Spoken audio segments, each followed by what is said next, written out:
মাথা নিয়ে খালি হাত পা গুলো পড়ে রয়েছে। হাত দেড়ে দূরে দেখলাম এক ঝাড়ের গোড়ায় মাথাটা পড়ে রয়েছে। আচ্ছা, মাথাটা গামছা দিয়ে বেঁধে নিয়ে আসলো। কাঁকড়া মারতে গেলে কেউ ফিরত না। বাঘ নিয়ে এরকম খেলা করছে, মানে বাঘকে শুইয়ে রেখে হ্যাঁ। আপনাদেরকে এটা কি করে সম্ভব? বালি বিজয়নগর, আচ্ছা। আমির আলী মুন্সি তার নাম। হ্যাঁ। উনি বাঘ নিয়ে খেলা করা বলা উচিত না, কিন্তু বাঘ নিয়ে যা করেছে আমরা যা দেখেছি ধারণার বাইরে। একটু যদি শেয়ার করেন। বাঘ আমাদের ধারে এসছে আঘাত করার জন্য। সেই বাঘকে উনি ধরে নিয়ে জঙ্গলের ভিতরে গরানের ডাল ভেঙে শুয়ে রেখে আমাদের কাজ করিয়েছে। আবার কাজের শেষে সেই বাঘ সেখান থেকে তুলে দিয়ে এসছে। কিন্তু দুঃখের কারণ কি, সেই লোকটা গড়ে এই বছর 30 হলো বাড়ির পাশে সজনেখালি জঙ্গলে তেঁতুলবেড়িয়া খাল নামে একটা খালে জেলেদের সঙ্গে গিয়েছিল পাটা জাল ধরতে। গিয়ে বাঘের সঙ্গে লড়াই করেছে। যারা দেখেছে অফিস ডিপার্টমেন্ট ব্যাট দিয়ে, তার গায়ে কোনো আঘাত নেই, ওষুধের মতো পড়ে রয়েছে হাঁটু গাড়া দিয়ে মৃত অবস্থায়।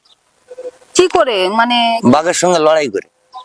বাঘ তো নিয়ে যেতে পারেন না, বাঘ নিয়ে যেতে পারেনি। বাঘের সঙ্গে লড়াই করে তার মেরে রেখে মেরেছে, তার কোনো চিহ্ন নেই, হাঁটু গাড়া দিয়ে ওষুধের মতো পড়ে রেখেছে। তারপর জেলের এসে সংবাদ দিলে আমরা অফিস থেকে যাই, অফিস থেকে গিয়ে রাস উদ্ধার করে নিয়ে আসি। তার গায়ে বাঘের কোনো আঘাত নেই, খালি বাঘের খোঁজ আছে তার চারিধারে।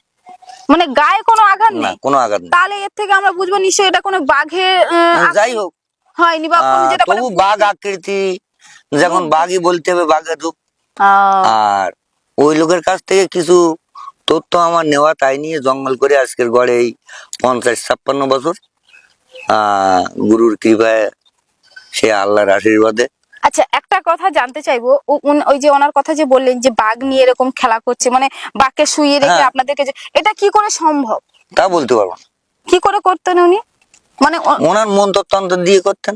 আচ্ছা, তখনকার দিনে কি এইসব মন্ত্র বলো খাটতে? দেখো, অনেকে বিশ্বাস করে, বিশ্বাসে মিলায় বস্তু তর্কে বহুদূর। আচ্ছা, ও লোকের কাছ থেকে আমার যা নেওয়া, এই পর্যন্ত জঙ্গলে আজ 55-56 বছর আমি জঙ্গল করছি, আমার সঙ্গে কারোর এখনো কোনো অসুবিধা হয়নি।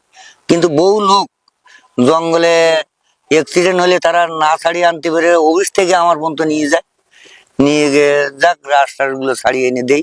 আচ্ছা আচ্ছা, মানে অফিসের লোকরাও ফোন করে আপনাকে নিয়ে যায়? বাঘ পার হলে ওরা যখন পার না করতে পারে তখন আমার কাছে ফোন করে, কিংবা লোক পাঠিয়ে দিয়ে আমাকে নিয়ে যায়। আচ্ছা। অ্যাক্সিডেন্ট করলো এখান থেকে 2 বছর আগে একজন কাঁকড়া মারতে গিয়েছিল, তার নাম হচ্ছে সুশান্ত বলে। আচ্ছা। এবার কাঁকড়া মারতে গিয়ে সেই তাকে বাঘে ধরলো, ধরলে তারা 3 জন ছিল, বাড়ি এলো ফিরিয়ে এসে লোকজন জোগাড় করে আমাকে সঙ্গে করে নিয়ে গেল। নিয়ে গিয়ে সেই বাঘটা দেখলাম, তার মুখটা হুল, এরকম যেরকম এই বাঘগুলোর মুখ আকৃতি একটু গোল মতো, আর তার হুল, মানে আমাদের সুন্দরবনের আকৃতি গোল, আর বাইরের থেকে যে সব বাঘ একটু সোচালো, যেটা সোচালো মতো। এইবার দেখলাম যে এরা তো ঘাড়ে ধরে রক্তটা খায় কিংবা মাংস খায়, আর ওর কোনো ইয়ে না। ঘাটটা 2-3টে রাস নিয়ে এসছি আমি, ঘাটটা এরকম একদম চাকিয়ে কেটে দেওয়া, মাথায় কেটে ফেলে রক্ত খেয়ে রাস ফেলে দিয়ে চলে যায়, মানে লাশ পড়ে থাকছে, শুধু রক্তটা খেয়ে চলে যাচ্ছে। এবার ওই তাড়ি বেশ জঙ্গলে, বহু জঙ্গলের ভিতরে গেলাম। সুব্রত বলে আমার সঙ্গে একটা ছেলে ছিল, গিয়ে যে সময় দেখতে পেলাম, বললাম যে ওই দেখ ওই রাস নিয়ে পড়ে রয়েছে, তা মাথা কই? এবার দেখা যাচ্ছে মাথা নিয়ে খালি হাত পা গুলো পড়ে রয়েছে। হাত দেড়ে দূরে দেখলাম এক ঝাড়ের গোড়ায় মাথাটা পড়ে রয়েছে। আচ্ছা। মাথাটা গামছা দিয়ে বেঁধে নিয়ে আসলো, আর রাসটা তারপরে হাঁকাহাঁকি করলে সবাই গেল, গিয়ে রাসটা নিয়ে এলাম, আর মাথাটা নিয়ে এলাম বাড়ি এনে দাহন করলো। মানে বাঘ ওই মাথা নিয়ে বসেছিল? হ্যাঁ। আপনারা তখন ওখান থেকে মানে কতজন গেছিলেন? আমরা গিয়েছিলাম মেলা, নেমেছিলাম 6-7 জন। তো কত দূরে নিয়ে চলে গেছিলেন? তা তো জঙ্গলের ভিতরে বলা যাবে না, তা কমপক্ষে অন্তত 200-250 দূরে হবে।